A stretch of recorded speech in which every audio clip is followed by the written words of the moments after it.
দলীয় সফরে তারা নিউ ইয়র্কে গেছে। এটা কিন্তু রাষ্ট্রীয় সফরের প্রধান উপদেষ্টার সাথে সফর সঙ্গী হয়েই কিন্তু বিভিন্ন দলের রাজনৈতিক প্রতিনিধিরা কিন্তু নিউ ইয়র্কে গেছেন। তাহলে এদের নিরাপত্তার দায়িত্ব কিন্তু সরকারের, এবং তা না করে তারা তাদেরকে একা ছেড়ে দিয়েছেন। এবং কাদেরকে আক্রমণ করা হয়েছে?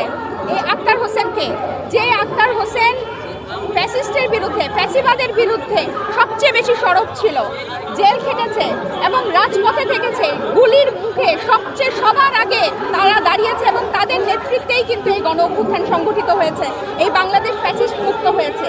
যেখানে তাদেরকে মাথায় করে রাখার কথা, সেখানে তাদেরকে এয়ারপোর্টে নিয়ে আপনি আওয়ামী লীগের এই পুরনো দোসরদের হাতে, ফ্যাসিস্টের দোসরদের হাতে আপনি তাদেরকে ছেড়ে দিয়েছেন, তাদের নিরাপত্তাটা নিশ্চিত করেন নাই।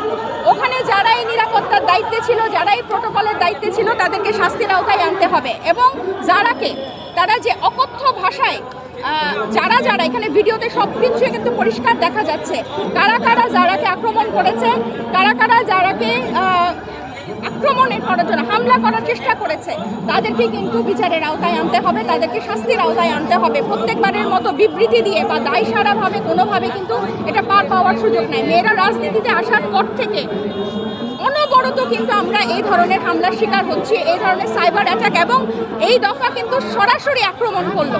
সবসময় আমরা এই ধরনের অ্যাটাক অনলাইনে দেখে থাকি, এবং এই দফা কিন্তু সরাসরি এটা আক্রমণটা করলো, এবং সরকার কিন্তু এই দায় এড়াতে পারে না। সরকারকে অবশ্যই এর দায় নিতে হবে, এবং সেখানে প্রত্যক্ষরত যে কনসুলেট জেনারেল আছে এমবেসিতে, এবং ফ্যাসিস্টের যারা এখনো প্রশাসনে রয়ে গেছে, তাদেরকে কিন্তু বিচারের আওতায় আনতে হবে। কারা আছে এটা কিন্তু খুঁজে বের করতে হবে, এবং সরকার থেকে কিন্তু আমরা এই জবাব বুঝে নিব। আপনারা জানেন, আপনাদের আজকে যে সংবাদ সম্মেলন হয়েছে সেখানে আমরা বলেছি পররাষ্ট্র মন্ত্রণালয় থেকে কিন্তু আমরা এই জবাব বুঝে নিব যে কেন আমাদের নেতা নেত্রীদের উপর এই হামলা হলো। আওয়ামী লীগ এবং জাতীয় পার্টিকে নিয়ে সারা নির্বাচন আসলে অসম্ভব।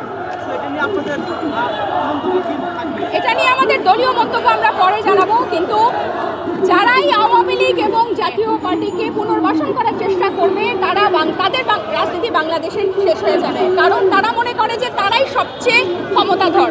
আসলে বাংলাদেশের সবচেয়ে ক্ষমতাধর হচ্ছে বাংলাদেশের জনগণ, এবং বাংলাদেশের জনগণ হাসিনাকে পালাতে বাধ্য করে, হাসিনার সাম্রাজ্যকে ভেঙে দিয়ে এটা প্রমাণ করে দিয়েছে। যারাই আওয়ামী লীগ এবং জাতীয় পার্টিকে পুনর্বাসন করার চেষ্টা করবে, তারাই তাদের রাজনীতির কবর রচনা করবে বাংলাদেশে। ধন্যবাদ।